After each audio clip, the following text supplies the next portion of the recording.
अगली खबर उत्तर प्रदेश के बलिया से है, जहां उम्भाव थाने में तैनात क्राइम इंस्पेक्टर पर पीड़ित महिला ने चार्जशीट के बदले शारीरिक संबंध बनाने का दबाव डालने का गंभीर आरोप लगाया है। इस मामले का कथित ऑडियो वायरल होने के बाद अब पुलिस महकमे में हड़कंप है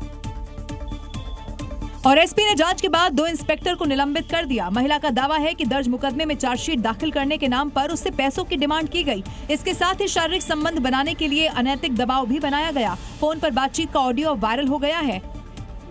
वो चार्जशीट का सर कुछ बताया नहीं। आप जब तक तुम मेरे से नहीं मिलेगी तो तब तक क्या बताऊंगा। मामला एक दारोगा से शादी का झांसा देकर महिला का यौन शोषण करने से जुड़ा हुआ है।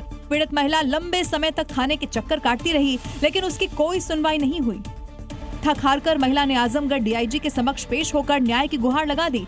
इसी के बाद मुकदमा दर्ज करने का आदेश हुआ, लेकिन खेल यहीं पर खत्म नहीं हुआ। मामले की विवेचना कर रहे इंस्पेक्टर नरेश मलिक ने चार्जशीट दाखिल करने के बदले महिला के सामने अनैतिक शर्तें रख दी। फोन करके मुझे यही कह रहे हैं बार बार कि आपकी चार्जशीट लगा दी जाएगी, लेकिन आपके पक्ष में हम सारा मैटर है जो कर देंगे। आप एक बार आके हमसे मिलेंगे, उसके बाद ही आपकी चार्जशीट हम लोग लगाएंगे। पुलिस मामले की जांच कर रही है। पीड़ित महिला को सुरक्षा और न्याय का भरोसा दिलाया जा रहा है।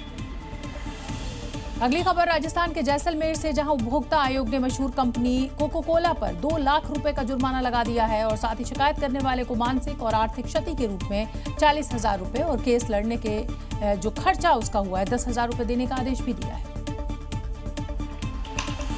परिवादी तुषार पुरोहित ने 16 जुलाई 2025 को शिवम मार्केटिंग से माजा कोल्ड ड्रिंक का 1 कैरेट 810 रुपए में खरीदा। सीलबंद बोतल में प्लास्टिक का बड़ा टुकड़ा मिला, जिससे पूरा पेय दूषित हो गया। बोतल की पैकिंग मार्च 2025 की थी, यानी कि खरीद के समय तक 4 महीने से प्लास्टिक अंदर था। अगर कोई इसका सेवन करता तो स्वास्थ्य को गंभीर नुकसान हो सकता था। विक्रेता ने जो बिल दिया था उस पर एक बार खरीदी हुई वस्तु दोबारा वापस नहीं होगी लिखा था। मजबूरन तुषार को न्यायिक प्रक्रिया का सहारा लेना पड़ा। कोर्ट में सबूत के तौर पर बोतल पेश की गई। अब जांच में प्लास्टिक का टुकड़ा भी पाया गया, जिसके बाद उपभोक्ता आयोग ने कंपनी को राज्य उपभोक्ता कल्याण कोष में 2 लाख रुपए जमा कराने और परिवादी को 50,000 रुपए देने के आदेश दे दिए। फैसला सुनाते हुए आयोग ने कहा कि बहुराष्ट्रीय कंपनी की ओर से क्वालिटी में इतनी बड़ी लापरवाही उपभोक्ता के स्वास्थ्य के साथ खिलवाड़ है और इससे जुड़ी हुई अनदेखी किसी कीमत में बर्दाश्त नहीं की जाएगी, ताकि भविष्य में कंपनियां गुणवत्ता और सुरक्षा के मानकों के प्रति अधिक जिम्मेदार बन सकें। उत्तर प्रदेश के ललितपुर में एक मंदिर के पास खुदाई के दौरान गड़ा हुआ खजाना मिलने की चर्चा हुई है और यहाँ खुदाई में 14 सोने के बिस्किट्स मिले हैं, लेकिन चोरों की नजर इन सोने के बिस्किट्स पर पड़ गई। चोरों ने इन्हें चुरा लिया। हालांकि पुलिस अब तक 9 बिस्किट बरामद भी कर चुकी है। बाकी के 5 सोने के बिस्किट कहां गए, पुलिस उसकी तलाश में जुटी हुई है। उधर मंदिर के पास सोने के बिस्किट मिलना और फिर उनका अचानक चोरी हो जाने की घटना इलाके में चर्चा का विषय बनी हुई है। दरअसल ललितपुर के गांव सुनौरी में उस वक्त कौतूहल मच गया जब मंदिर के पास जेसीबी से खुदाई करने के दौरान मिट्टी के एक बर्तन में रखे 14 सोने के बिस्किट मिले।